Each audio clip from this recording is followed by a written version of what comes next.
Nur Adni Adlia. Assalamualaikum. Waalaikumsalam. Okey, cukup duduk. Okey. Yang ni keputusan PBD Adni. Kita boleh tengok bahasa Melayu tahap penguasaan dia adalah 4, bahasa Inggeris TP-nya 3, matematik 3. Ni 3 subjek yang ni tingkat sederhana lah. 3 ni kalau kira tak apa-apa elok lah kan. Kena tingkatkan lagi lah, tingkat sederhana lagi.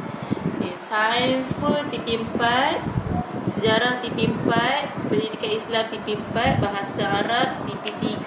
Tengok tingkatkan lagi usaha. Pendidikan jasmani TP4, muzik TP4, PSB TP5 dan RBT TP5. Kebanyakannya ni dapat TP4 dengan TP3 dekat kategori sederhana lah. Kena tingkatkan lagi usaha untuk lebih berjaya, untuk cemerlang lagi. Lepas tu cikgu saya nak tanya macam mana apa ni dia dalam kelas dengan kawan-kawan lagi semua. Kalau Adni ni dalam kelas dia bagus, dia boleh bekerjasama dengan kawan-kawan, sasiah pun bagus, bersasiah dengan guru, dengan rakan-rakan, bagus, terpuji. Semuanya tak ada masalah lah. Cuma kena pertingkatkan yang ni lah, yang DP3 ni kalau boleh naik ke P4 kan.